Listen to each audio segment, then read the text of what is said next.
Ini merupakan yang disebut Resurrection Sunday, hari Ahad merayakan kebangkitan Yesus, seperti yang kita nyanyikan. Sebab Yesus yang mati pada 2000 tahun yang lalu, pada Jumat Agung yang pertama, bangkit hari yang ketiga, awal pagi sebelum subuh, hari Ahad. Itulah sebabnya mungkin gereja umum sampai hari ini, dekat 2000 tahun, yang sampai hari ini merayakan Paskah. Haleluya. Dan sekali lagi saya ingin mengucapkan terima kasih atas penghormatan yang diberikan kepada saya, atas undangan saudara dan saudari, khususnya melalui kepimpinan sidang ini.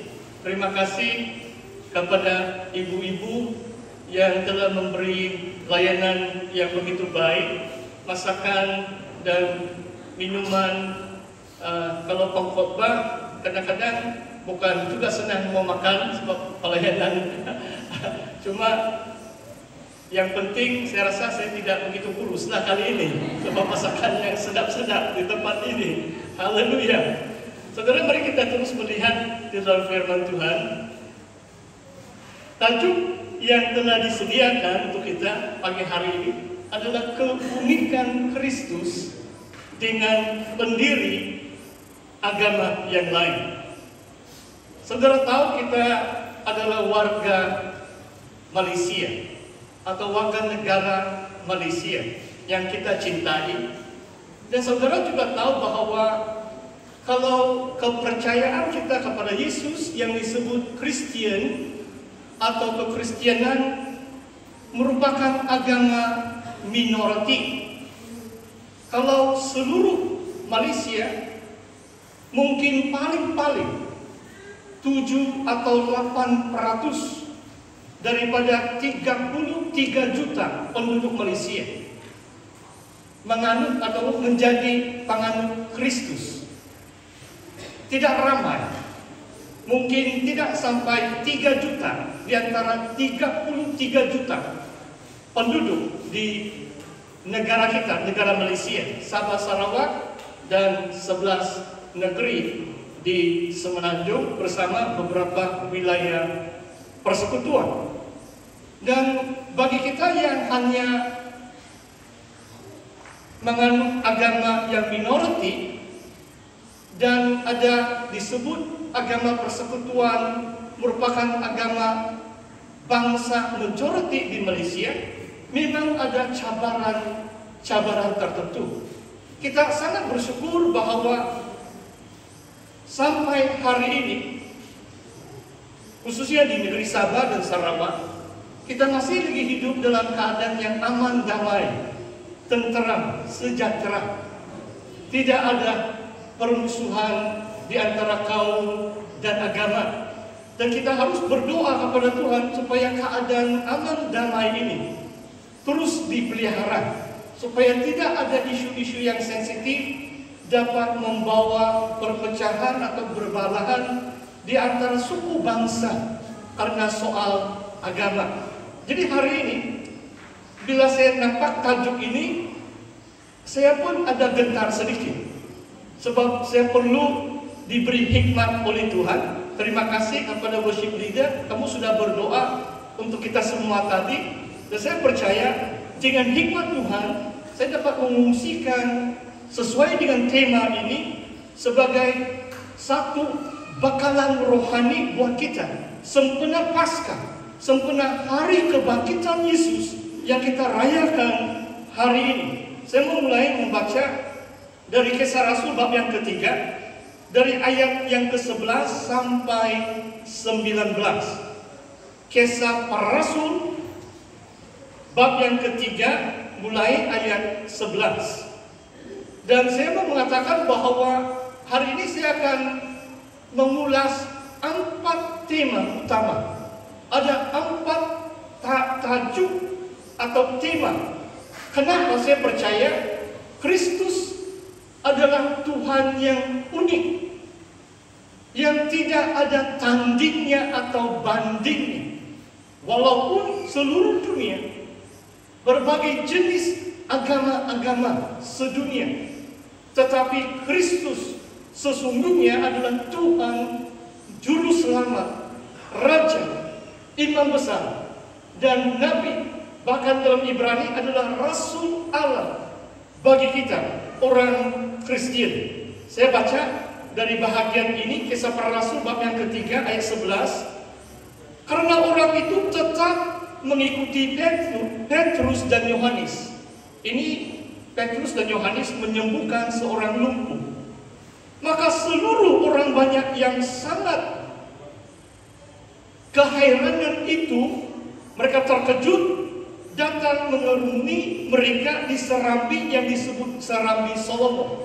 Ini di pelataran bait suci ada satu tempat yang disebut serambi Salomo, Raja Salomo.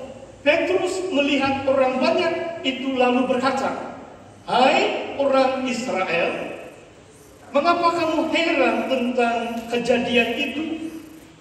Kenapa kamu heran tentang kesembuhan, mukjizat kesembuhan ilahi, orang lumpuh dapat berjalan semula? Dan mengapa kamu menatap kami seolah-olah kami membuat orang ini berjalan karena kuasa atau kesalehan kami sendiri? Allah Abraham, Ishak, dan Yakub, Allah nenek moyang kita, telah memuliakan hamba-Nya, yaitu Yesus yang kamu serahkan dan tolak di depan Pilatus.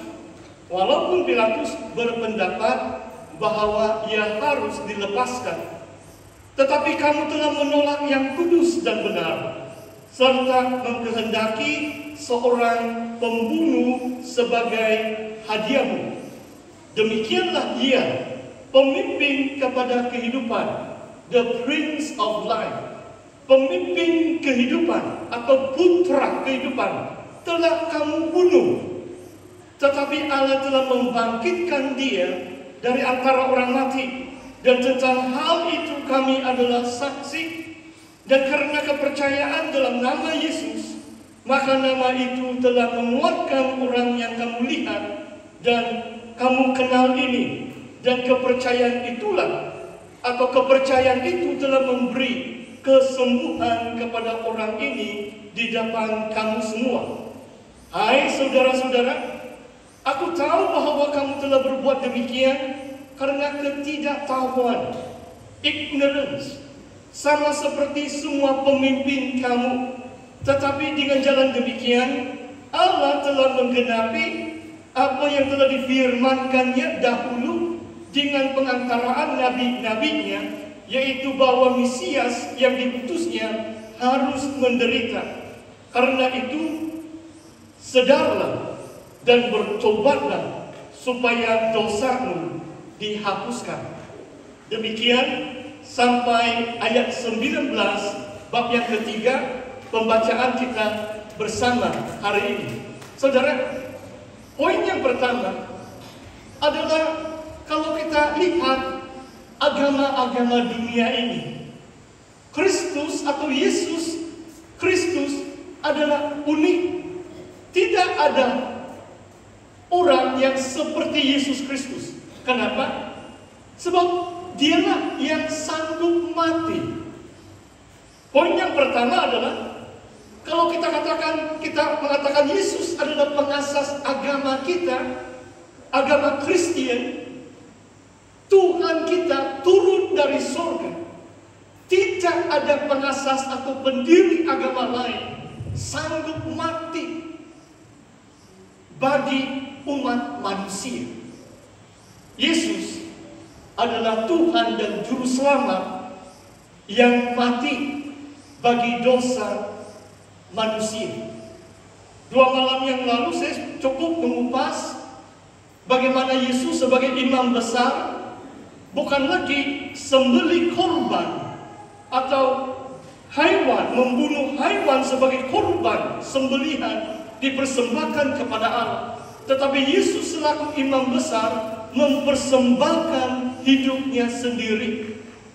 Bukan darah hewan yang menyucikan atau menghapuskan dosa umat Israel, tetapi darah Anak Allah yang tunggal, darah imam besar yang menjadi korban diterima oleh Allah dan telah memperdamaikan manusia yang berdosa dengan Sang Pencipta kita, dengan Allah kita. Tidak ada pendiri agama yang dapat mengatakan sedemikian atau membuat klaim-klaim atau tuntutan-tuntutan sedemikian. Yesus adalah Tuhan yang telah mati bagi dosa manusia. Coba saudara renungkan ini. Kalau soal penebusan atau penyucian dosa, bagaimana kehidupan kita yang lama? Kalau berbicara soal adat, bagaimana kita menghapuskan pelanggaran dosa? Dulu-dulu kebanyakan suku bangsa potong, sembelih itu ayam, haiwan, kasih korban, kasih baca-baca, percik itu darah kan? Adakah itu mampu menyucikan dosa manusia? Jawabannya adalah tidak kan? Itu cuma amalan, pikiran manusia yang belum diterangi, yang dilakukan banyak bangsa-bangsa di dunia. Tetapi Kristus adalah korban yang sempurna. Hanya darah Tuhan Yesus yang menyucikan dosa kita sehingga hati nurani kita bersih. Saudara, saya sudah mengenal Tuhan 41 tahun lamanya. Pada tanggal 24 bulan ini, bulan April, genap 41 tahun saya menerima Yesus sebagai Tuhan dan Juru Selamat saya. Dan saya dapat bersaksi bahwa kenapa saya mampu mengangkat tangan menyembah Allah Bapa, menyembah Tuhan Yesus Kristus, karena hati nurani saya sudah dibersihkan. Dosa saya telah diampuni. Saya merasakan itu, saya mengalami itu dengan penuh kesyukuran. Dan saya mengalami kuasa pengampunan itu yang memampukan saya untuk menghampiri tahta Tuhan, datang kepada Tuhan, merasakan kasih Tuhan hanya melalui percikan darah Kristus. Saudara, kalau soal kematian Yesus, tidak boleh kita lari sedikit pun dari pengajaran dasar gereja Injili. Saya ternampak juga perkataan gereja Injili.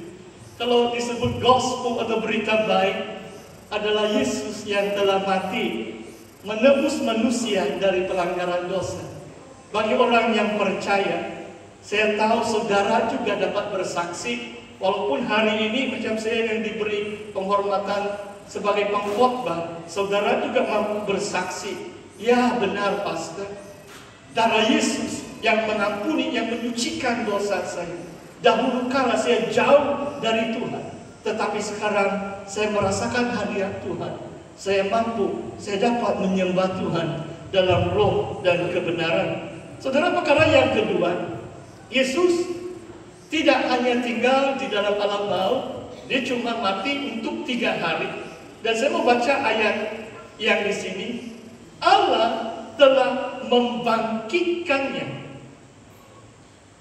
Ayat 15. Allah telah membangkitkan dia antara orang mati, dan tentang hal itu kami adalah saksi. Apakah maksud kebangkitan Yesus, saudara? Pertama, ini membuktikan bahwa Yesus sebagai manusia sejati tidak pernah berdosa. Sebab upah dosa itu maut. Kalau Yesus melakukan sedikit dosa pun dalam hidupnya sebagai manusia, dia tidak akan bangkit kan? Bukti kebangkitan bahwa dia tidak pernah berdosa. Jadi maut tidak berkuasa atas Yesus. Dalam Injil Yohanes mengatakan, aku rela menyerahkan nyawaku, tetapi aku juga berkuasa untuk mengambilnya kembali. Yesus hanya mati untuk 3 hari. Dia tidak pernah berdosa. Dia telah mengalahkan maut, bahkan kematiannya. Kebangkitan